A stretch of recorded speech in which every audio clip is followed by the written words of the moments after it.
उसकी खूब प्रस्तिश की। जब खुदा की प्रस्तिश हो रही थी, मैं खुदा के रूह को जुम्बिश करते हुए देख रहा था। हम यीशु नाम जप रहे थे, और जहाँ पर यीशु का नाम जपा जाएगा, जहाँ पर यीशु का नाम लिया जाएगा, वहाँ पर मौजज़ात होंगे। हालेलुया। हम ये जानते हैं कि खुदा की कुदरत यहाँ पर मौजूद है। और आज हम खुदा के कलाम में से एक बड़ी ज़बरदस्त बात सीखने को है। मैं जब दुआ कर रहा था, टॉपिक खुदा का रूह कह रहा था टॉपिक कोई भी हो, खुदा के कलाम के अंदर कुदरत है, और जब जब ये जारी होता है बरकत, बहाली और शादमानी जारी हो जाती है। हालेलुया। खुदा का कलाम जिसके एक एक लफ्ज़ के अंदर कुदरत है, खुदा का कलाम जो हमारी नाफ की सेहत और हमारी हड्डियों के लिए ताजगी है, उस कलाम में से आज एक ज़बरदस्त बात सीखने को है। मेरे साथ बुक ऑफ जेनेसिस निकालें, पैदाइश की किताब,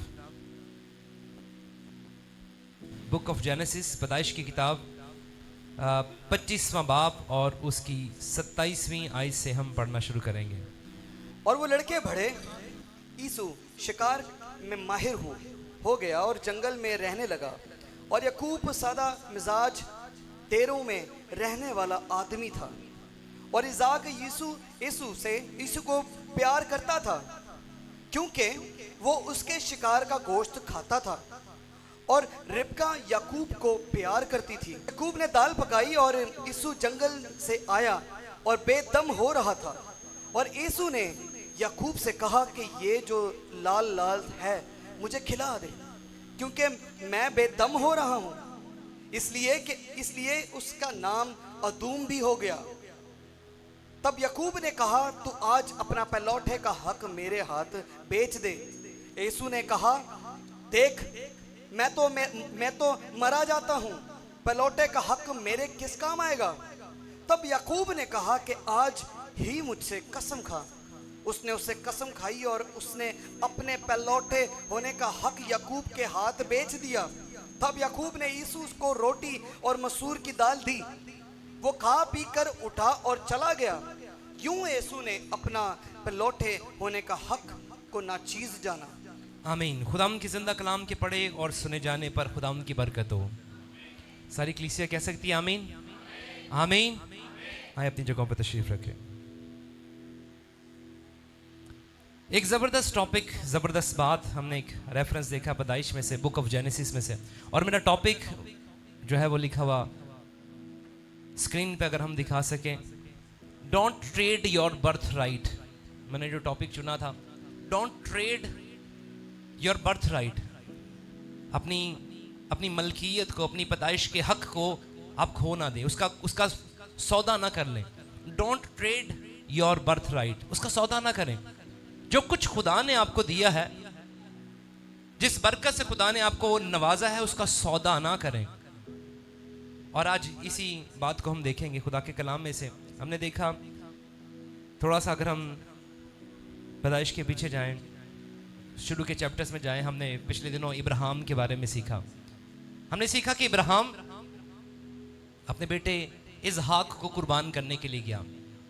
और इसहाक ही, जिसकी बात हम अभी ये कर रहे हैं, दो बच्चे, ये इसहाक के ही दो बेटे हैं। इब्राहिम के बाद इसहाक, जिसे वो कुर्बान करने के लिए गया, इकलौता बेटा। और इसहाक से खुदा ने नस्ल का वादा किया। इसहाक से कहा कि मैं तेरी नस्ल को बढ़ाऊंगा।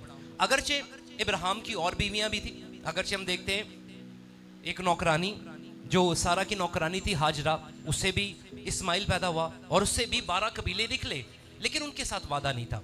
वादा इसहाक के साथ था। फिर आगे जाके देखते हैं कि एक और बीवी इब्राहिम ने की। इब्राहिम से एक और बीवी से वो ब्याह करता है और उससे भी औलाद होती है। उनके भी नाम वहां पर लिखे हैं, लेकिन उनके साथ भी वादा नहीं था। वादा इसहाक के साथ था। और इसहाक के बाद हम देखते हैं कि इब्राहिम 25 साल तक इंतजार करता रहा कि उसे औलाद हो। इसहाक की बारी आई तो इसहाक को भी 20 साल इंतजार करना पड़ा। 40 साल का इसहाक जब उसका ब्याह रिबका से होता है, और 20 साल के बाद जब वो 60 साल का होता है, जब हम कलाम पढ़ते हैं, तो फिर उसकी बीवी रिबका से दो बेटे, पहले जुड़वा बेटे का जिक्र हमें कलाम मुकद्दस में मिलता है। जुड़वा बेटे, ये दो बेटे जुड़वा ये पैदा होते हैं। रिबका जब ये देखती है कि मेरे सुल्ब में दो बेटे हैं, तो खुदा के पास आती है, कहती है खुदा ये क्या। और खुदा कहता है कि तेरे बातन में दो कौमें जो आपस में मज़ाहमत करती हैं, तेरे बातन में दो कौमें हैं। और फिर खुदा उससे बात करता है। मैं आपको बताना चाह रहा हूँ कि ये बेटे जो याकूब और ईसु हैं ये इसहाक के बेटे, इब्राहिम का बेटा इसहाक, और इसहाक के बाद जो दो बेटे हुए, एक का नाम था याकूब और एक का नाम क्या था? ईसाऊ। Very good. ईसाऊ भी कहते हैं, ईसु भी कहते हैं, ईसाऊ राइट प्रोनाउंसिएशन है। और ये दो बेटे पैदा हुए। इन दोनों बेटों के बारे में हमने पढ़ा कि एक बेटा जंगल में शिकार करने वाला, जिसका बहुत रोब था, जो याकूब को पसंद भी था, और दूसरा बेटा सादा मिजाज, जो घर में रहने वाला, अपनी माँ के साथ काम करने वाला, टेंट में रहने वाला, सादा मिजाज। और यहां पर देखते हैं कि एक अजीब काम होता है। ईसाऊ शिकार करने के लिए जाता है, और जब शिकार करके वापस आता है तो कलाम ये बताता है कि उसको भूख लगी हुई थी। वो भूख से तड़प रहा था, और घर में क्योंकि याकूब है और याकूब ने अपनी माँ के साथ काम सीख लिया, कलाम फरमाता है कि याकूब ने दाल बनाई। क्या बनाई? लाल दाल उसने बनाई। और जब याकूब भूख के मारे घर में दाखिल होता है, वो देखता है कि याकूब एक जबरदस्त चीज बना रहा है, एक अच्छी खुशबू आ रहा है, अच्छा अरोमा आ रहा है। और वो याकूब के पास आता है कि तूने क्या बनाया? और याकूब कहता है कि ये दाल है, लाल दाल बनाई है।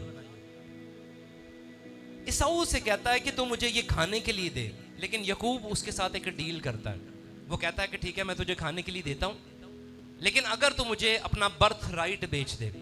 मैंने कहा दोनों जुड़वे थे, दोनों एक ही वक्त पैदा हुए, लेकिन क्योंकि ईसाऊ पहले पैदा हुआ, और याकूब के बारे में लिखा है कि जब याकूब पैदा हुआ तो उसने ईसाऊ की एड़ी को पकड़ा हुआ था, उसने उसको पकड़ा हुआ था जब ये दोनों पैदा हुए।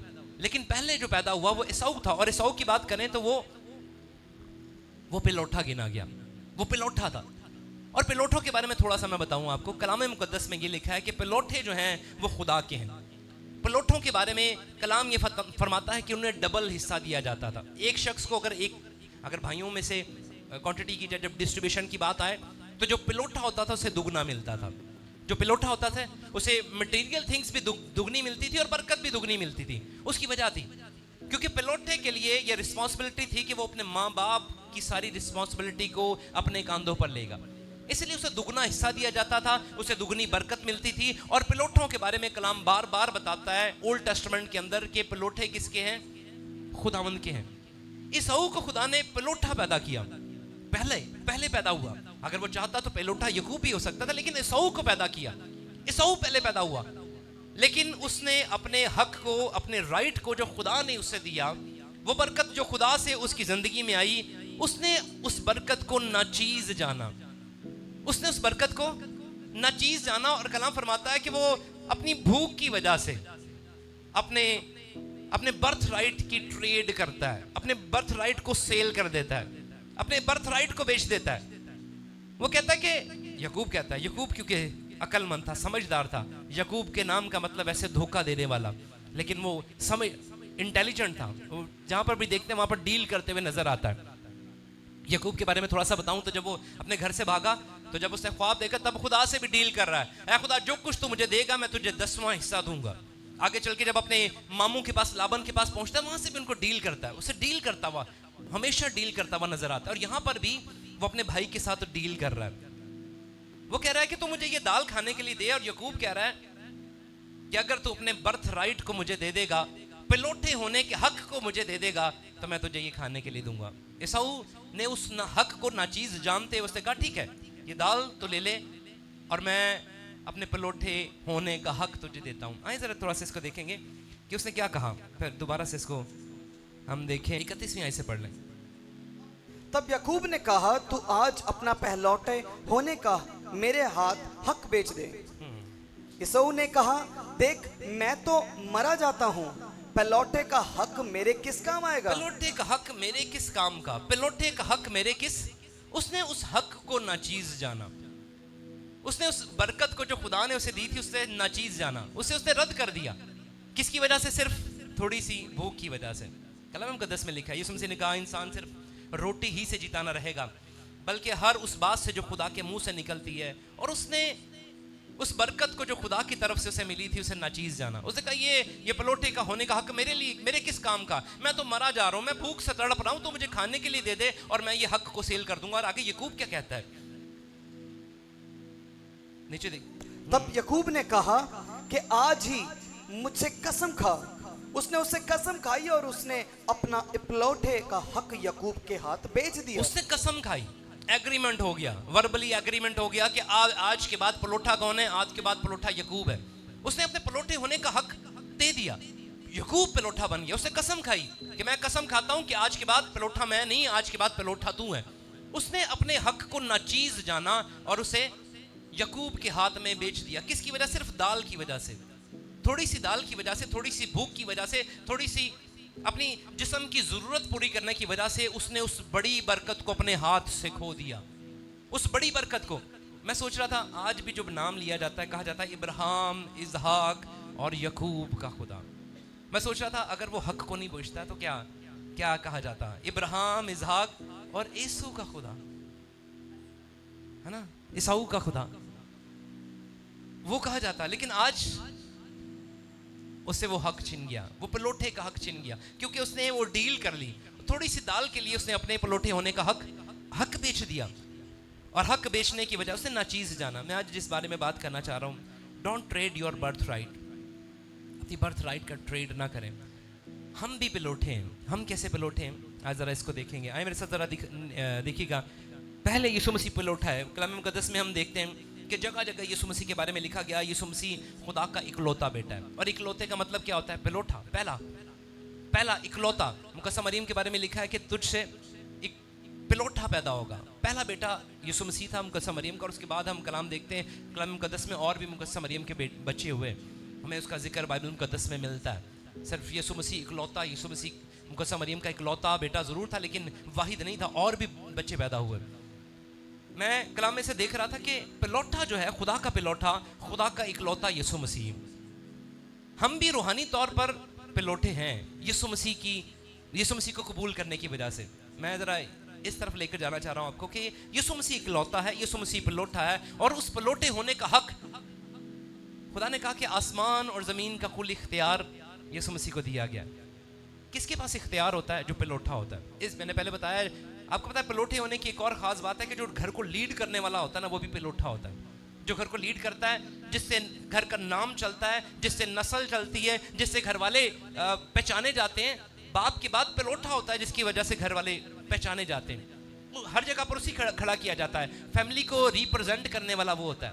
और मैं देख रहा था यीशु मसीह खुदा का इकलौता बेटा, उसे पलोठा कहा गया। वो आसमान से ज़मीन पर आया, वो पलोठा कहलाया, वो इकलौता कहलाया। और उसके बाद जगह जगह में इसका रेफरेंस मिलता है, और हम अक्सर देखते हैं कि यीशु मसीह को इकलौता, यीशु मसीह को बेटा, खुदा का सन ऑफ गॉड कहा गया। मैं इस पर बात नहीं करना चाहता क्योंकि आप इस पर पहले ही बहुत दफ़ा सीख चुके हैं।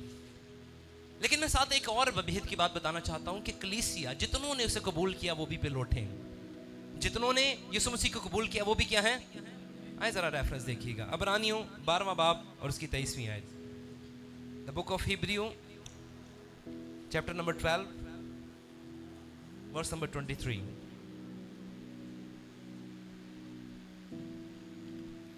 और उन पलोठों की आम जमात यानी कलीसिया, जिनके नाम उन पलोठों की आम जमात यानी के कलीसिया को क्या कहा गया? पलोठों की आम जमात यानी कि कलीसिया को पलोठे कहा गया है। किसके वसीला से?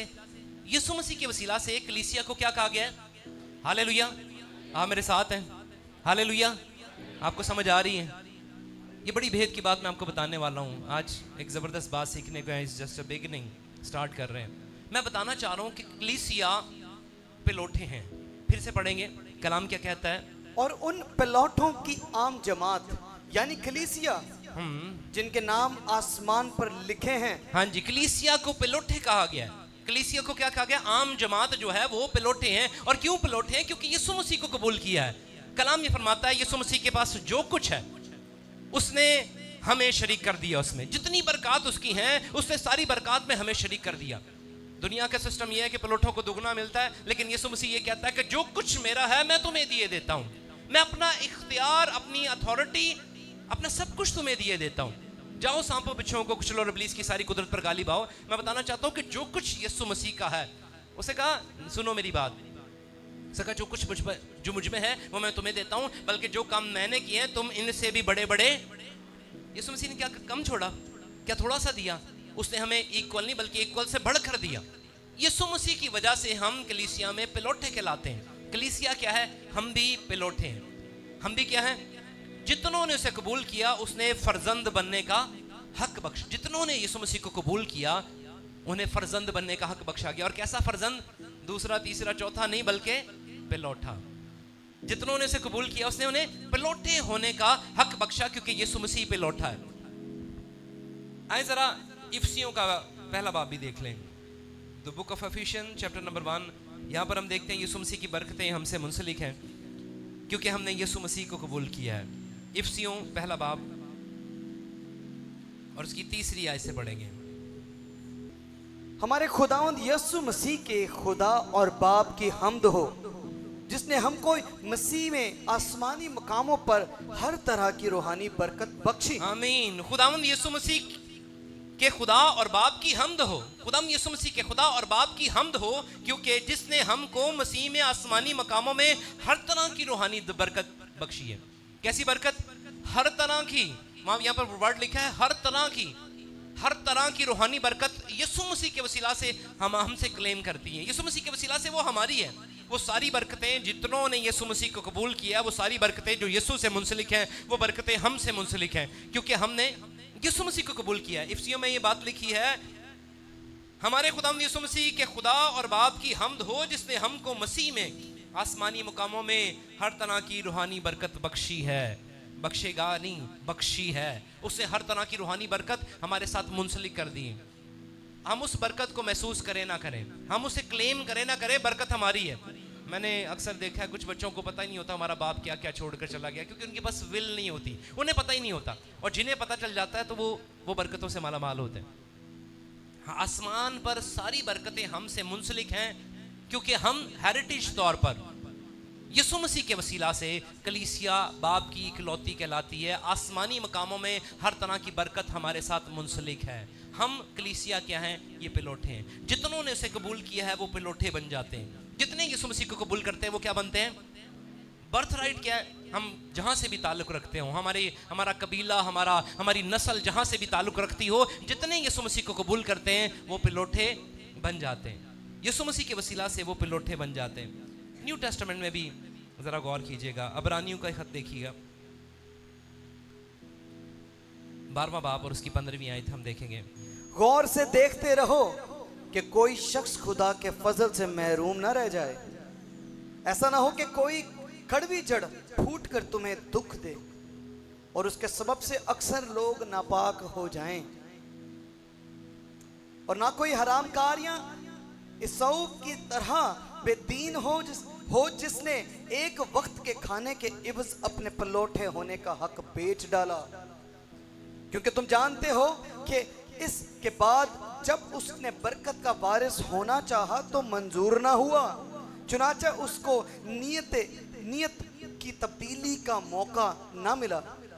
गो उसने आंसू बहा कर उसकी बड़ी तलाश की। आमीन। यहाँ पर खुदा का कलाम बता रहा है, पालूस क्योंकि शरीयत की सारी बातों से वाकिफ था, उसने ईसाऊ का रेफरेंस दिया। उसने कहा ईसाऊ की तरफ देखो, उसकी तरह ना बन जाओ, क्योंकि उसने अपने पिलोठे का हक दे दिया एक वक्त के खाने के लिए और बाद में वो आंसू बहाता है। अगर हम इस स्टोरी से वाकिफ हों तो कलाम फरमाता है कि जब याकूब ने बरकत ले ली और ईसाऊ बाद में आया तो कलाम फरमाता है वो रो रो कर अपने बाप से इल्तिजा करने लगा कि बाप तूने मेरे लिए कुछ ना छोड़ा, तूने अपनी सारी बरकत, क्योंकि याकूब ने धोखे से बरकत ले ली। इसहाक से याकूब ने धोखे से बरकत ले ली। उसने कहा कि मैं हूं पलोठा, और उसने सारी बरकतें उसे क्लेम करना शुरू किया। उसने कहा जा तू अपनी उम्र भर बादशाही करेगा, तू हुकूमत करेगा, तू हर चीज पर हुकूमत करेगा। उसने बरकत वाले अल्फाज याकूब को अदा किए। और जब ईसाऊ आता है तो ईसाऊ कहता है कि तूने सारी बरकत याकूब को दे दी। मैं आपको बताना चाहता हूं, जब ईसाऊ आता है ना अपने बाप के पास, इसहाक के पास, तो इसहाक भी कांपना शुरू होता है। कहता तू ईसाऊ है तो वो जो पहले बरकत ले गया वो कौन था? वो कांपना शुरू हो गया क्योंकि उसने सारी बरकत, उसको पता था कि उसके मुंह से जो अल्फाज निकले हैं बरकत के, वो अल्फाज कायम रहेंगे। जो बरकत मैंने उसे दे दी वो बरकत कायम रहेगी, जो बरकत के अल्फाज। और कलाम में फरमाता है बरकत बाप की तरफ से ट्रांसफर होती है, बरकत बाप की तरफ से ट्रांसफर होती है। जब बाप जो है अपने बच्चों को, कोई हम दुनिया कस्टम में देखें, दुनिया की बात करें तो लोग कहते हैं माँ की तब वजह से बरकत ट्रांसफर होती है, लेकिन कलाम कुछ और कहता है। कलाम की जितनी बरकत है वह बाप से ट्रांसफर होती है। बाप अगर किसी बच्चे को बरकत देता है तो वो बरकत, इब्राहिम ने इजहाक को बरकत दी, इजहाक ने हम यकूब को बरकत देती, यकूब ने धोखे से अगरचे बरकत ली, और आगे चल के हम देखते हैं यकूब भी अपने बच्चों को बरकत देता है, और आगे चल के यूसुफ की बरकत, जितने भी कलाम में बरकत का सिलसिला चला वो बाप से चला।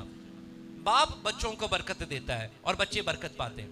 जब यकूब ने अपनी बरकत उसको दे दी और एसाऊ आया तो कलाम कहता है इजहाक कांपना शुरू हो गया। इजहाक ने जब यकूब को बरकत दे दी तो इजहाक कांपना शुरू हुआ। उसने कहा ये क्या हुआ। यहां पर हम देखते हैं कि अगरचे उसने रोना और चीखना शुरू कर दिया, कलाम कहता है वो जोर जोर से रोना शुरू हुआ, जोर जोर से चीखना शुरू हुआ कि इजहाक है मेरे बाप, तूने वो बरकत को, तूने मुझे मेरे लिए कुछ ना छोड़ा। फिर इजहाक अपने मुंह को खोल कर कहता है कि तू भी बढ़ेगा, खुदा तेरी भी हदूद को बढ़ाएगा। अगर तू खुदा के साथ साथ चलता रहा तो तेरे भाई का जुआ तुझसे उतर जाएगा। बेशक तू अपने भाई की खिदमत करेगा, तो अपने भाई की खिदमत करेगा और उसके अंडर रहेगा, लेकिन एक वक्त आएगा कि वो जुआ तुझसे उतार दिया जाएगा और तू बढ़ेगा। खुदा तेरी हदूद को बढ़ाएगा, खुदा तेरी नस्लों को बढ़ाएगा। हम भी खुदा के बेटे और बेटियां हैं। कभी कभी ऐसी सिचुएशन आती है जिसमें हम अपने बर्थ राइट को सेल कर देते हैं। ऐसी सिचुएशन आती है जिसमें हम सब कुछ भूल जाते हैं, हम खुदा की मोहब्बत को भूल जाते हैं, यीशु मसीह के प्यार को भूल जाते हैं, उस बड़ी बरकत को जो हमसे मुंसलिक है, उस नाम को जो हमारे नाम के साथ मुंसलिक है, उसको हम भूल जाते हैं और हम अपने बर्थ राइट को सेल कर देते हैं। मैं अपनी ज़िंदगी की तरफ गौर कर रहा था, मैं आस पड़ोस नज़र कर रहा था। मैंने जब नज़र दौड़ाई तो मैंने ये देखा कि बहुत सारे लोग ऐसे हैं। मैंने ये देखा कि 10 में से एक फैमिली ऐसी है जिसने सौ की तरह अपने बर्थ राइट को सेल कर दिया हुआ है, जिसने यहूदा अक्सर यहूदी की तरह यीशु मसीह को चंद सिक्कों के लिए बेच दिया हुआ है। मैं जब गौर कर रहा था 10 में से एक फैमिली, मैं जब गौर कर रहा था अपने इर्द गिर्द, महमूदाबाद में नज़र मारे, मैं देख रहा था कि 10 में से एक फैमिली ऐसी है जिसने एसाऊ की तरह अपने बर्थ राइट की कदर ना की और उसका सौदा कर दिया, और सौदा करने से वो बरकत से महरूम रह गया, ज़मीन पर भी और आसमान पर भी। मैं बताना चाहता हूँ, आपको वार्न करना चाहता हूँ, एसाऊ रोया, एसाऊ ने आंसू बहाए, एसाऊ खुदाम की ज़ुरी में माफिया मांगता रहा, लेकिन वो बरकत जो यकूब को मिल चुकी थी वो बरकत यकूब से मुंसलिक रही। मैं बताना चाहता हूँ, थोड़ी सी शोहरत के लिए, थोड़ी सी दौलत के लिए, थोड़ी सी ज़िंदगी की आसाइश के लिए, या थोड़ी सी मामलात को दुरुस्त करने के लिए अपने बर्थ राइट का सौदा ना करें, अपने बर्थ राइट का सौदा ना करें। आपको खुदा ने इकलौते होने का, आपको खुदा ने एक ज़बरदस्त फजल बख्शा है। कलाम कहता है वो खुदा का इकलौता, और उस इकलौते को कबूल करने की वजह से आप भी खुदा के इकलौते बन गए, और आसमानी सारी बरकतें आपसे मुंसलिक हैं, क्योंकि जो कुछ यीशु का है वो आपसे मुंसलिक है, और हम ज़मीन पर रहते हुए हम उसका सौदा कर देते हैं। मैं सोच रहा था, अपने इर्द गिर्द गौर कर रहा था, बहुत सारे ऐसे लोग हैं जिन्हें शोहरत मिलती है, बहुत सारे ऐसे लोग हैं जो बुलंदी पर जाते हैं तो वो यीशु मसीह का सौदा कर देते हैं, वो अपने बर्थ राइट को सेल कर देते हैं। मैं क्रिकेटर को देख रहा था, एक क्रिकेटर ने बड़ा मशहूर हुआ, खुदा ने उसे बरकत दी, लेकिन चंद ही कुछ ही अरसे बाद वो अपने बर्थ राइट को सेल कर देता है। ज़मीन पर भी रुस्वा और आसमान पर भी अपनी ज़िंदगी को उसने रुस्वा कर दिया। मैं एक प्रीचर के बारे में भी देख रहा था, मैं एक ज़बरदस्त प्रीचर, टेलीविज़न प्रीचर, जो उसे बड़ी इज्जत कमाई, बड़ी शोहरत कमाई। मैं उसकी पिक्चर यहाँ पर दिखाना चाहता हूँ।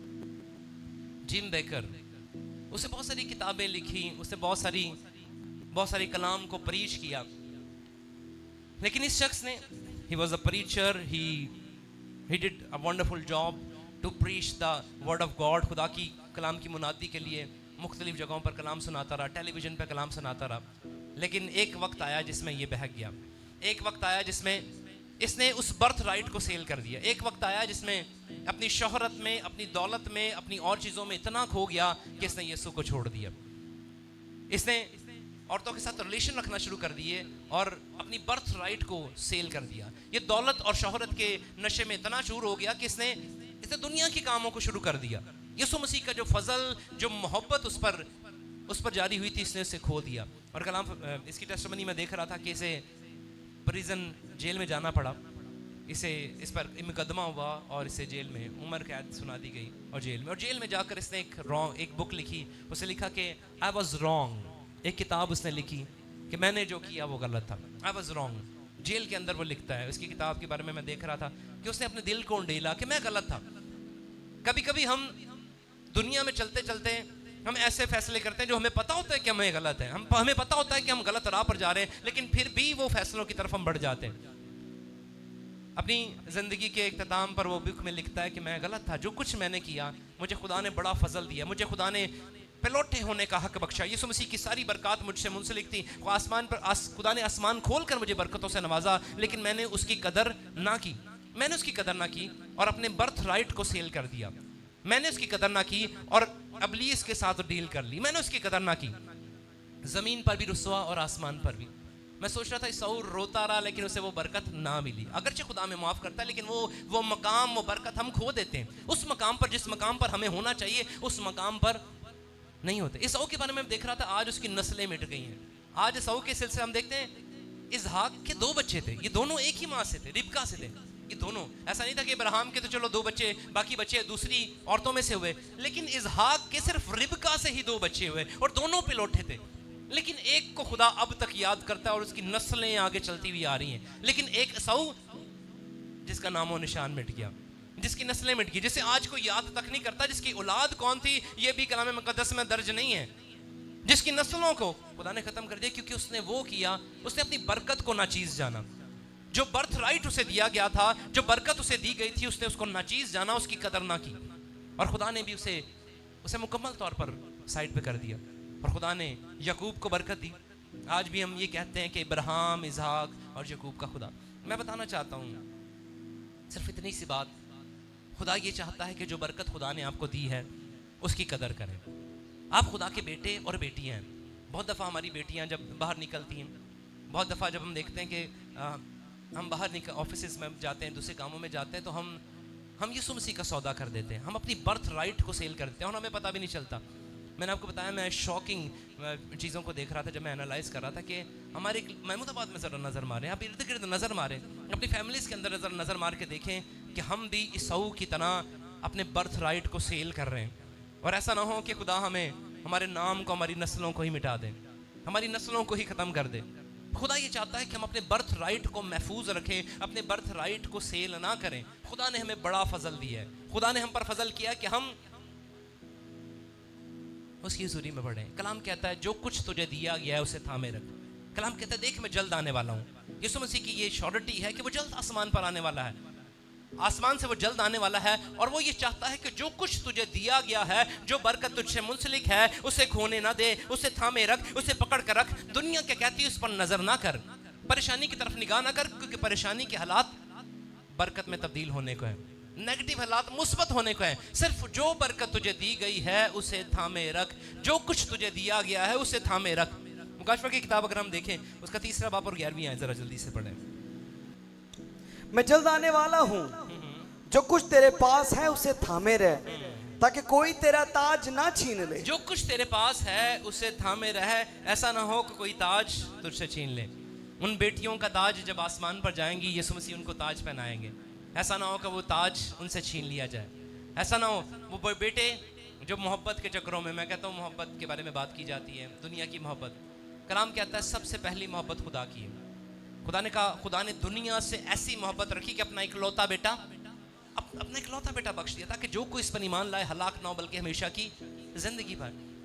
और कलाम ये कहता है कि सबसे पहला और बड़ा हुक्म यही है कि तू सबसे पहला ऑनर खुदा को दे, सबसे पहली मोहब्बत खुदा से कर। मुकाशवा की किताब में लिखा है कि तूने अपनी पहली सी मोहब्बत छोड़ दी, गुमान करके तू कहाँ से गिरा है।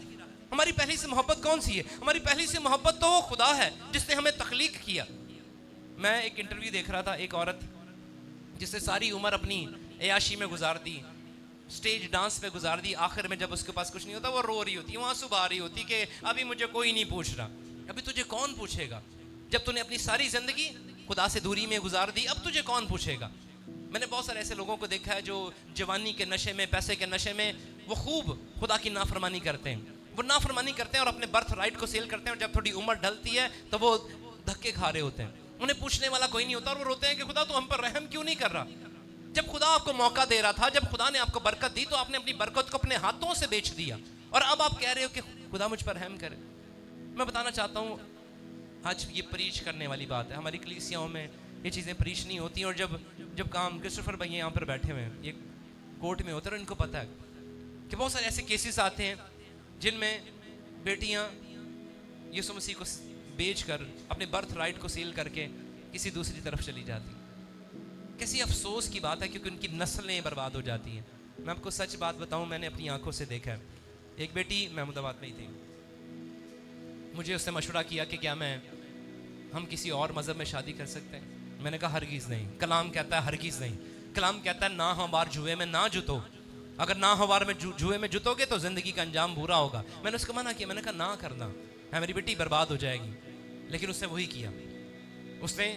मैंने उसको मना करने के बावजूद उसने वही किया, और आज वो बेटी दर दर ख्वार हो रही है। वो दर दर वो घूम रही है, वो माफ़िया मांग रही है, वो तड़प रही है सऊ की तरह, वो रोना कर रही है, वो माफ़िया मांग, लेकिन उसको सुनने वाला कोई भी नहीं है, क्योंकि उसने वो किया जो खुदा को नापसंद था।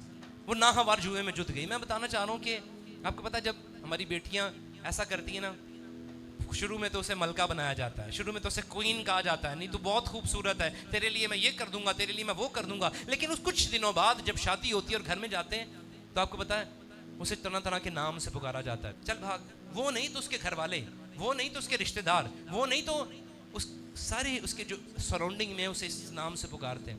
मैं आज बताना ये चाहता हूँ, मैं नहीं जानता कि ये कलाम किसके लिए, मैं नहीं जानता क्यों खुदा ने आज मुझे ये कलाम करने के लिए मोटिवेट किया, लेकिन मैं आपको बताना चाहता हूँ, don't sell your birth right. अपने बर्थ राइट को सेल ना करें, नहीं तो ईसाऊ की तरह रोते रहेंगे, नहीं तो ईसाऊ की तरह वो बरकत जो खुदा ने ईसाऊ को दी, अपनी बरकत को खो देंगे। खुदा की हज़ूरी में जो बरकत खुदा ने आपको दी है उससे मुंसलिक रहें। जो बरकत खुदा ने आपको दी है उसकी शुक्रगुजारी करते हैं। जो बरकत खुदा ने दी है उसके साथ बड़ी रास्ते से चलें। मैं आपको बताना चाहता हूँ, मैं जब छोटा था मुझे पता नहीं था मसीहत के बारे में, मुझे पता नहीं था वो आसमानी बरकतों के बारे में, मुझे पता नहीं था कि यीशु को कबूल करने में और ये मसीहत में कितनी बरकत है, मुझे पता ही नहीं था। मुझे उस मोहब्बत के बारे में बताया कि नहीं। मैं फील करता हूँ कि शायद मैं बदनसीब था कि किसी प्रीचर के पास, किसी खुदा के कादम के पास मेरा जाना नहीं हो पाया, कोई मेरे पास आ नहीं पाया जो मुझे ये बता सके कि यीशु की मोहब्बत कैसी बड़ी है। तुम कितने बड़े ज़बरदस्त फिरका में शामिल हो चुके हो, तो शाही के फिरका में शामिल हो चुके हो और सारी आसमानी बरकतें तुम्हारी हैं। मैं सोच रहा था मैं कितना बदनसीब था कि शुरू में ही मुझे ये चीज़ें नहीं पता चली। और मैंने बचपन में एक लफ्ज़ का, मैंने कहा मैं क्यों मसीह घराने में पैदा हुआ। जब मैं पंजाब की बात बता रहा हूँ, जब मैं उन इलाकों में जाता था तो लोग मसीह नाम होने की वजह से वो साइड पे करते थे, इस गिलास में पानी नहीं पीना। क्लास में आई वाज इंटेलिजेंट स्टूडेंट, मैं क्लास में अच्छा स्टूडेंट था, लेकिन तो भी क्लास में हकीर जाना जाता था। साइड पे बर्तन अलग अलग अलग, वो सारी चीज़ें मैंने फेस की हैं, मैं जानता हूँ। और मैं उस वक्त सोचता था क्या मैं मसीह घराने में, मसीह सफाई करने वाले और ये इनके साथ कमतर है, मैं कंसीडर करता था अपने आप को कमतर। किसी ने मुझे ये नहीं बताया, किसी प्रीचर ने आकर मुझे नहीं कहा कि तुम शाही कायनों का फिरका हो, जो तुमसे मुंसलिक है वो किसी और से मुंसलिक नहीं है, जो तुमसे मुंसलिक है तुम्हारे पास बर्थ राइट है। मैं सोचता था क्यों मुझे बताया नहीं गया। मैं छत पर दुआ कर रहा था और मैं इर्द गिर्द देख रहा था, मैं महमूदाबाद के इलाके की तरफ, अख्तर कॉलोनी की तरफ, PCH की तरफ, मैं महमूदाबाद 6 नंबर की तरफ गौर कर रहा था। और मैं देख रहा था बहुत सारे ऐसे मसीह हैं जिन्हें अभी तक पता ही नहीं कि मसीहत है क्या। बहुत सारे ऐसे मसीह हैं जिन्हें अपने बर्थ राइट का ही नहीं पता। और मैं पर दुआ करते हुए खुदा करूँ मुझे कह रहा था कि बहुत सारे ऐसे मसीह हैं जिन्हें पता ही नहीं कि वो उनके साथ कौन सा नाम उनके साथ मुंसलिक है। हमें अभी गा रहे थे यीशु नाम, वो नाम तो ऐसा नाम है जिसके वसीला से आसमान खुल जाता है, और वो नाम आपसे मुंसलिक है। क्या आप बाप के पास जब चाहे आ सकते हैं और उसे अब्बा कहकर पुकार सकते हैं, उसे बाप कहकर पुकार सकते हैं। मैं सोच रहा था दुनिया खुदा को ढूंढती है, खुदा हमें ढूंढते हुए आया है और वो हमसे प्यार करता है। उसने हमें बाप कहने का हक बख्शा है, उसने हमें बेटे और बेटियां बनाए। और कैसे बेटे और बेटियां? पलोठे, बेटा भी पलोठा, बेटी भी पलोठी। और हम उस राइट को अपने हाथों से सेल कर देते हैं, हम उस राइट को अपने हाथों से। मैं सोच रहा था हमें बड़ा अफसोस होता है जब हमारी बेटियां यहाँ से दूसरी तरफ चली जाती हैं, बड़ा अफसोस होता है, लेकिन हम उस पर काम नहीं करते, हमें उनको हम बताते नहीं। मैं सोच रहा हूँ कि आज का कलाम जो आपके लिए है और ये आप दूसरों को बताएंगे। जब आपसे कोई बेटी आकर डिस्कस करेगी कि मेरा वो दोस्त है और मेरी वो दोस्त है, वो शादी करना चाहे, तो आप उसको बताओगे कि ना हमार जुए में ना जुतो। आप उसको बताओगे कि साऊ की तरह ना बनो। आप उसे बताओगे कि अपने बर्थ राइट को बेच ना दो, और अगर ऐसा करोगे तो ज़मीन पर भी रुसवा होगे और आसमान पर भी रुसवा होगे। अपने बर्थ राइट को सेल ना कर दो। अगर ऐसा करोगे तो ज़िंदगी में रुसवाई के अलावा और कुछ नहीं। खुदा ने हमें बरकत दी है, खुदा ने हमें शाही कायनों का फिरका बनाया है। मैं सोच रहा था, मैंने यहाँ पर कलाम सुनाया कि हम यूनिक हैं। यूनिक पता है कैसे? प्रीशियस। यीशु ने कहा कि जिस तख्त पर मैं बैठूंगा उसी पर मैं आपको बिठाऊंगा। मैंने यहाँ पर तस्वीर भी लगाई थी कि आसमान पर जो तख्त है, आसमान पर खुदा का तख्त है और सीधे हाथ पर यीशु मसीह का तख्त है जिस पर वो बैठा है। और कलाम ये कहता है कि मैं तुम्हें अपने साथ तख्त पर बिठाऊंगा, मैं तुम्हें अपने साथ तख्त पर बिठाऊंगा। और ये मसीहों को पता ही नहीं कि हमारे पास कैसा बड़ा फजल हुआ है, खुदा ने कैसी बड़ी करम नवाजी हम पर की कि हम यीशु मसीह के साथ आसमान पर उसके साथ तख्त पर बैठेंगे और हम 12 कबीलों का इंसाफ करेंगे। मैं बताना चाहता हूँ कलाम में 2 बेटियों का जिक्र मिलता है, 2 बेटियां। हालेलुया, आप मेरे साथ हैं। 2 बेटियां बाइबल मुकद्दस में मिलती हैं जो नस्ली तौर पर इसराइली नहीं थी, नस्ली तौर पर वो दूसरे बुतों को मानती थी, नस्ली तौर पर वो गैर महबूदों की परस्तिश करती थी, वो कुर्बानियां चढ़ाती थी, वो अलग कौम में से थी। एक बेटी खुदा के कलाम में मुझे नजर आती है रूथ। रूथ के बारे में जो सब स्टडी कर रहा था मैं सोच रहा था रूथ एक ऐसी औरत है, ऐसी लड़की है जो बनी इसराइल कौम में से नहीं थी, बनी इसराइल कौम में से नहीं थी, लेकिन कलाम ये फरमाता है कि उसने, उसकी सास, अगर आप इस स्टोरी से वाकिफ हो, बाइबल मुकद्दस में रूथ एक किताब हमें मिलती है, रूथ की किताब हमें, पूरी किताब हमें मिलती है, आस्तर की किताब मिलती है, रूथ की किताब मिलती है। और रूथ की किताब के बारे में बताना चाह रहा हूं कि रूथ में एक जबरदस्त खासियत पाई गई। कलाम फरमाता है नौमी जो है अपने शौहर के साथ मुआब के शहर में जाती है और मुआब में उसके 2 बेटे गैर कौम के लड़कियों से शादी करते हैं और दोनों बच्चे मर जाते हैं और 2 औरतें जो रह जाती हैं उनमें से एक रूथ होती है। नौमी जब ये फैसला करती है कि मैं वापस यरूशलेम में जाऊंगी, वापस खुदा के घर में जाऊंगी, तो कलाम ये फरमाता है एक तो चली गई, लेकिन रूथ ने कहा मैं अपनी साथ के साथ रहूंगी, क्योंकि उसे पता चल गया कि उसका खुदा कैसा अजीब अचंबा बड़े काम करने वाला खुदा है। उस जब मैं सोचा था नौमी उसको बताती होगी रूथ क्यों कि हमारा खुदा वो है जो बनी इसराइल कौम को मिस्र की गुलामी में से निकाल लाया, हमारा खुदा वो है जो आज भी चंबे और बड़े काम करता है, हमारा खुदा वो है जो हमसे बात करता है, हमारा खुदा वो है जो हमारे लिए अजीब रस्तों को खोलता है। जब रूथ ने ये बात सुनी होगी ना तो रूथ ने कहा होगा नौमी जो मेरी सास है और मैं तेरे साथ जाऊंगी। अगरचे उसके पास ये फैसला था कि वो अपने वापस ससुराल में जा सकती थी, वापस अपने माँ बाप के पास जा सकती थी, अपनी बहन भाइयों के पास जा सकती थी, लेकिन कलाम ये कहता है उसने ये फैसला किया कि वो नौमी के साथ जुड़ी रहेगी। उसने एक जबरदस्त स्टेटमेंट दी, उसने कहा आज के बाद मैं तेरे साथ रहूंगी, तेरा खुदा मेरा खुदा कहलाएगा, तेरा खुदा। मैं सोच रहा था वो रूथ जो है वो अपने शौहर की वजह से नहीं, नौमी तो मारी हुई थी, नौमी के पास कुछ भी नहीं था, वो खाने भूख की वजह से परेशान थी, ना अच्छा लिबास, ना शोहरत, ना दौलत, कुछ भी नहीं था, लेकिन जो चीज रूथ को अट्रैक्ट की वो क्या थी, उसके खुदा की वो बातें जो नौमी ने उसे बताई थी। नौमी ने उसको बताया कि हमारा खुदा ऐसा है और उसने कहा कि आज के बाद तेरा खुदा मेरा खुदा होगा और जहां तू जाएगी मैं जाऊंगी, क्योंकि मैंने ये जान लिया कि तेरा खुदा बड़ा है, तेरा खुदा बड़ा है। और कलाम ये फरमाता है जब हम खुदा के लिए कुछ कुर्बान करते हैं ना, खुदा के लिए बुरे हालात में हम चलते हैं तो खुदा अजीब अचंबे बड़े काम करता है। रूथ के बारे में कलाम कहता है जबरदस्त बात, एक ऐसी औरत जो गैर कौम में से थी, जब हम देखते हैं वो जाती है यरूशलेम के अंदर, बॉयज से उसकी शादी होती है। लॉन्ग स्टोरी को शॉर्ट करता हूँ और कलाम ये फरमाता है कि रूथ एक ऐसी औरत है जो दाऊद की परदादी कहलाई, जो दाऊद की परदादी, जो उस नस्ल में जुड़ गई, वो जो उस नस्ल में से नहीं थी उस नस्ल के अंदर जुड़ गई, क्योंकि उसने खुदा को पहला दर्जा दिया। उसने कहा कि मैं खुदा के साथ चलूंगी, मैंने उस खुदा की बात को जान लिया, इसलिए मैं खुदा के साथ मुंसलिक रहूंगी। और खुदा ने भी उसे बड़ा फजल दिया, खुदा ने बाकी सारी औरतों को एक तरफ करते हुए रूथ को चुना और रूथ को दाऊद की परदादी बना दिया, क्या कहेंगे, grandmother, great grandmother, परदादी, ग्रेट ग्रैंड मदर। मैं बताना चाहता हूं कि रूथ जो उस कौम से ना थी, खुदा ने उस पर फजल किया। ये एसाऊ जो उस कौम में से था, उस वादे के फर्जंदियत में था, लेकिन उसने अपने बर्थ राइट को सेल कर दिया। और दूसरी तरफ एक और औरत, एक रूथ जो उस नस्ल में से नहीं थी, उस वादे में नहीं थी, लेकिन उसने क्योंकि खुदा को कबूल किया, खुदा ने उसे उस नस्ल का, आज भी जब जियोलॉजी जब नसब नामा पढ़ते हैं तो उस जियोलॉजी में उस नसब नामे के अंदर रूथ का नाम आता है, उस नस्ल में रूथ का नाम आता है, क्योंकि उसने फैसला किया। फैसला सख्त था, फैसला ये था, उसे नजर आ रहा था मेरी सास के पास कुछ भी नहीं है, मेरी सास जो मरी हुई है, जिसके पास कुछ भी नहीं है, ना खाने के लिए, ना पीने के लिए, ना पहनने के लिए, और फिर वो वापस यरूशलेम में जाती है जहां पर, वहां पर भी इसके पास कुछ नहीं है। उसने कहा नहीं मैं तेरे साथ जाऊंगी क्योंकि मैंने तेरे खुदा को जान लिया है। इसलिए मैं बताना चाहता हूँ जो खुदा को जान लेते हैं वो फिर सरकमस्टेंसेस को नहीं देखते, वो हालात को नहीं देखते।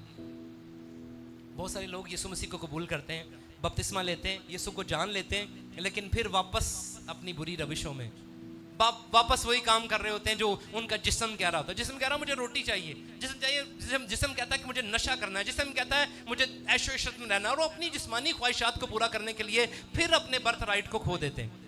आपको पता है जितने बपतिस्मा लेते हैं खुदा उन्हें पलौठे बनने का हक बख्शता है, मैंने ये कहा। और कब जब बपतिस्मा लेने के बाद मैंने बहुत सारे लोगों को देखा है कि वो अपने बर्थ राइट को वापस सेल कर देते हैं। खुदा उनका नाम किताब हयात में लिखता है और वो अपना नाम अपने ही हाथों से किताब हयात से मिटा कर वापस बुरी रविशों में चले जाते हैं। कलाम कहता है एक ही कुर्बानी है और उस कुर्बानी के अलावा और कुर्बानी नहीं है। अगर आपने यीशु मसीह को कबूल करने के बाद वापस बुरी रविशों में गए तो कलाम ये फरमाता है उसका हाल ऐसा है जैसे नुहाई हुई सूरनी वापस दलदल में जाती है, जैसे कुत्ता अपने कह को खाता है। उसके लिए और कोई कुर्बानी नहीं रही और उसके लिए लानत ही लानत है। मैं बताना ये चाहता हूँ, रूत ने क्योंकि खुदा को कबूल किया, रूत ने खुदा को जान लिया, खुदा ने उसे बड़ा फजल दिया। दूसरी औरत जिसके बारे में तो देख रहा था कलाम मुकद्दस में, एक औरत थी राहब। राहब के बारे में जानते हैं, सुना है आपने? कितने लोग जानते हैं राहब के बारे में? हाथ उठाएं। भाई सारे नहीं जानते राहब, औरतें फिर भी जानती। राहब फाशिया के बारे में अब याद आया आपको? नहीं जानते राहब फाशिया के बारे में? राहब फाशिया सामरिया में रहती थी। कलाम मुकद्दस में हम यीशुआ का गीत गा रहे थे, खुदा ने कहा यीशुआ मैं तेरे साथ साथ रहूंगा तू जहां जाएगा। और यीशुआ ने जो पहला शहर फतह किया यरू की दीवार की तरफ उसने चक्कर लगाया। और राहब जो है उस शहर में रहती थी, उस शहर की दीवार पर उसका घर था। यरू में वो रहती थी और उसकी दीवार पर उसका घर था। कलाम फरमाता है यीशुआ ये कहता है, दो जासूसों को भेजता है कि जाओ उस शहर का हाल दरियाफ्त करो क्योंकि हम उस पर हमला करने को है। दो जासूस उस शहर के अंदर दाखिल होते हैं। वो जब देख लेते हैं तो लोगों को पता चल जाता है, उनके कान खड़े हो जाते हैं, जासूस आ गए। वो तलाश करना शुरू होते हैं। लेकिन वो जासूस क्या करते हैं, वो जासूस एक राहब फाशिया के पास, एक ऐसी औरत के पास जाते हैं जो बदकार होती, उसके घर में पनाह लेते हैं। और राहब को ये बात पता चलती है क्योंकि उसने सुन रखा था। उसने कहा कि ये जो बाहर कौम खड़ी है जो हम पर हमला करने को है, इनका खुदा जोरावर है, इनका खुदा इन्हें बनी इसराइल कौम ने से निकाल कर लाया है, इनका खुदा अजीब अचंबे और बड़े काम करता है। जब राहब ने ये बात सुनी तो उसने कहा कि मैं इस खुदा को मानूंगी, मैं इस खुदा का खौफ रखूंगी, मैं उसके खुदा के साथ चलना चाहती हूँ। और उस खौफ की वजह से उसने दो जासूसों को अपने पास पनाह दे दी। कलाम फरमाता है जब हम इस बुक को पढ़ते हैं तो वहां पर लिखा है कि उसने दो जासूसों को छत पर लकड़ियों के नीचे छुपा दिया। सिपाही आए, सिपाहियों ने देखा, हर एक घर में जाकर उन्होंने कहा वो जासूस कहाँ हैं, वो जासूस कहाँ हैं। जब राहब के पास आकर आते हैं, नॉक करते हैं तो राहब कहती नहीं वो तो चले गए, देखो वो अभी अभी गए, जाओ उनका पीछा करो तो तुम उनको पकड़ लोगे। उसने अपनी जिंदगी को रिस्क में डाल दिया क्योंकि उसे पता था जिस खुदा के ये लोग हैं वो खुदा बड़ा है, वो खुदा मुझे भी बचाएगा और मेरी नस्लों को बचाने की कुदरत रखता है। कलाम मुकद्दस में लिखा है जब वो वहाँ से रवाना हो गए तो उसने दीवार से उन्हें उतारा। उसने कहा कि अभी जाकर पहाड़ में रुको जब तक वो वापस ना आ जाए, 3 दिन वहीं रहना और फिर वापस चले जाना। और उसने कहा लेकिन जाने से पहले मुझसे एक अहद करो कि जब तुम इस मुल्क पर फतह पालोगे तो तुम मेरे घराने को और मुझे बचाओगे। उसने कहा ठीक है हम तो उससे अहद बांधते हैं कि तो अपनी खिड़की पर, अपने दरवाजे की खिड़की पर लाल कलर का करके डोरी बांध ले, रस्सी बांध ले, और अगर तू रस्सी उस खिड़की पर बांधे रखेगी कोई भी फौजी, कोई भी सिपाही तेरे घर में दाखिल ना होगा, तेरा घर सेव है। और मुझे वो लाल डोरी यीशु मसीह का खून नजर आ रहा था। यीशु मसीह के खून का है, जिस घर में जिस जिंदगी पर यीशु का खून लगा हुआ है वो सेफ है, उसे कोई छू नहीं सकता। और ऐसा हुआ जब यीशुआ ने उस मुल्क पर हमला किया, उस दीवार को गिराकर उस पर काबूज हुआ, तो उस राहब के घर में जितने लोग थे, उस राहब फाशिया की वजह से उसके माँ बाप, उसके बहन भाई, उसके रिश्तेदार, क्योंकि उसने सबको बुलवा लिया कि तुम लोग मेरे घर में आ जाओ क्योंकि हमला होने को है और मेरे घर में प्रोटेक्शन है, मेरे घर में एक अहद किया गया है। उस अहद की वजह से ना सिर्फ मैं बचूंगी बल्कि तुम बचोगे। और कलाम फरमाता है जब यीशुआ ने हमला किया, जब फौजी आए तो उन्होंने वो घर को छोड़ दिया। जितने लोग उस घर के अंदर थे वो सब बच गए और उसको बड़ी इज्जत के साथ जब उन्होंने फतह याबी कर ली तो राहब को बुलवाया गया, उसे ऑनर दिया गया, मजमे में खड़ा करके उसकी तारीफ की गई कि इस औरत ने इन जासूसों की हिफाजत की है और इसे ऑनर दिया जाए, उसकी इज्जत अफजाई की गई। ना सिर्फ ये बल्कि राहब का नाम भी जियोनोलॉजी में मिलता है, उसका नाम भी उस शिजरा में मिल जाता है।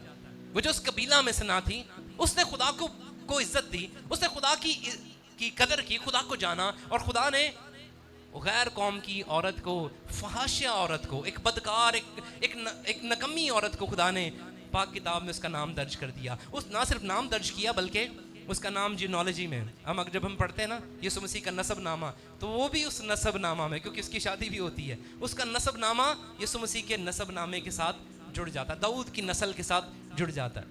मैं बताना चाहता हूँ हम अपने बर्थ राइट को खो ना दें। जो बर्थ राइट खुदा ने हमें दिया है उस बर्थ राइट की कदर करें, जो कुछ खुदा ने हमें दिया। और जो कोई अपने बर्थ राइट को खो देगा उसके लिए रोने के अलावा और कुछ नहीं। वो रोएगा, वो पछताएगा, वो आंसू बहाएगा, लेकिन उस बरकत को रिसीव नहीं कर पाएगा। मैं भी बात कर रहा था, थोड़ी सी बात करके बस कलाम को वाइंड अप करता हूँ। मैं बात कर रहा था हम अपनी बरकत को खो देते हैं दुनिया के लिए, छोटी छोटी चीज़ों के लिए। हम ये कहते हैं कोई बात नहीं। यीशु ने कहा कोई बात नहीं, ये क्या है, मेरे लिए बर्थ राइट क्या अहमियत रखता है, मैं तो मरा चला जा रहा हूँ। हम अपनी बरकत खुद खो देते हैं छोटी छोटी कामों की वजह से। मैं ही सोचा था एक छोटी सी बात तो उसने की, उसने छोटी, वो कह सकता था ना कोई नहीं मैं वापस अपनी बात वापस लेता हूँ, लेकिन उसकी बात वापस नहीं ली गई। वो बरकत याकूब के साथ मुंसलिक हो गई। अगर हम अपनी ज़िंदगी में छोटे छोटे कामों में अगर हम खुदा को दर्जा नहीं देते ना, तो हमारा बर्थ राइट हमसे जा सकता है। मैं भी बात कर रहा था जिन्होंने बपतिस्मा लिया, बपतिस्मा लेने के बाद फिर भी वो नकम्मी बातों की तरफ मतवज्जो हैं, वो नकम्मी बातों में बढ़ते चले जा रहे हैं। जब उन्हें पता चल गया कि मैं अहद में शरीक हो चुका हूँ, जब उन्हें पता चल गया कि मेरा नाम किताब हयात में लिख दिया गया है, फिर भी वो काम कर रहे हैं जो पहले थे। पहले जो ज़िंदगी में उनके काम थे वही काम वो आज भी, मैंने बहुत सारे लोगों को देखा है बपतिस्मा लेने के बाद वापस पुरानी रवश में लौट जाते हैं। वो अपने बर्थ राइट को दोबारा से सेल कर देते हैं और वो नकम्मे काम कर रहे होते हैं जो खुदा को नापसंद है। मैं आपको बताना चाहता हूँ खुदा को कुछ चीज़ें निहायत नापसंद है, और अगर हम वो करेंगे तो हम अपने बर्थ राइट को सेल कर देंगे। ऐसा ना हो कि आपकी बरकत आपसे छिन जाए, ऐसा ना हो कि कोई और नामजद कर दिया जाए, ऐसा ना हो। मैं सोचा था रूथ जो इस कौम में नहीं थी, आपको पता है मैंने बहुत सारे ऐसे लोगों को देख, दूसरे मज़ाहिब से लोग हैं, वो जब यीशु को कबूल करते हैं ना तो बड़े ज़बरदस्त तरीके से कबूल करते हैं। मैंने उनको देखा है जो वहाँ से आते हैं ना बाहर से, जैसे रूथ आई, जैसे राहब आई, जो वो वहाँ से आते हैं तो वो यीशु मसीह को दिल और जान से कबूल करते हैं। और हम जो वादे के फर्जंद हैं, हम जो नस्ली तौर पर खुदा के साथ चलते हुए आ रहे हैं, हमारे नस्लों के साथ मसीह नाम जुड़ा है, हम उसको वैसी कदर नहीं देते, हम उसको वैसा ऑनर नहीं देते। और अगर ऐसा ऑनर नहीं देंगे, अगर खुदा को ऑनर नहीं देंगे तो खुदा भी आपको ऑनर नहीं देगा, खुदा आपकी इज्जत को नहीं बढ़ाएगा। कलाम कहता है इज्जत तेरी बदावेगा यकूब दा खुदा, दौलत इज्जत शोहरत सब तुझसे मुंसलिक होगी, आसमान की सारी बरकतें। मैंने कहा यीशु मसीह को कबूल करने की वजह से आसमान की सारी बरकतें हमें दी गई हैं, हमारे पास बर्थ राइट है, हम उसे क्लेम कर सकते हैं। लेकिन अपनी ज़िंदगी के डिसीजन में कहीं ऐसा ना हो कि हम उस बर्थ राइट को खो दें, उस राइट को अपने हाथों से खो दें, फिर रोने के अलावा और कुछ नहीं। हम अपनी नस्लों को सिखाएं कि जिस राह पर हम चल रहे हैं, कलाम कहता है, यीशु ने कहा, खुदा के कलाम में लिखा है, खुदा ने कहा मूसा से कि अपनी नस्लों को ये बताना, अपने बच्चों को ये बताना कि हमारा खुदा कितना बड़ा खुदा है, हमसे जो बरकतें मुंसलिक हैं वो कितनी बड़ी हैं। मैंने बहुत सारे बच्चों को देखा नहीं पता चीज़ों का, हम बड़ों को नहीं पता, हमें पता ही नहीं कि हमारे राइट्स क्या हैं, हमें पता ही नहीं कि हमारी बरकतें कितनी बड़ी हैं, हमें पता नहीं कि खुदा ने कितना बड़ा काम हमारे लिए कर दिया है। मैं आपको बताना चाहता हूँ अपनी नस्लों को बर्बाद ना होने दें, अपनी नस्लों को बर्बाद ना होने दें। अभी मैं हैरान हो रहा था, मैं राहब के बारे में पूछ रहा था तो कुछ 4-5 हाथ नज़र आया मुझे। मैं अगर पहले पूछता रूथ के बारे में तो रूथ के बारे में भी मेरे ख्याल कुछ चंद ही हाथ नज़र आते हैं। अगर हमें इनके बारे में पता नहीं, लेकिन अगर इन करैक्टर्स की बात करी जाए जिन्होंने तब्दील कर दिया, अपनी नस्लों को तब्दील कर दिया, वो जो शिजरे में नहीं थी उन शिजरों के साथ जुड़ गई।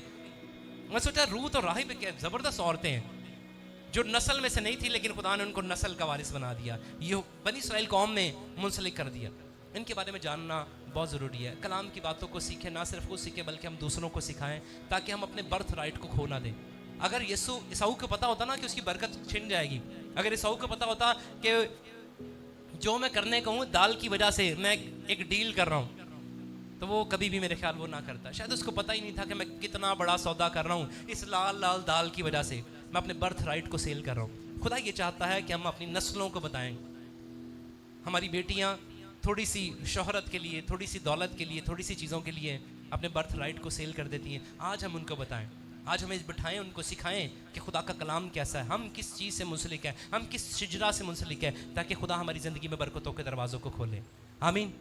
खुदा हमें आज के कलाम की वसीला से बड़ी बरकत दे।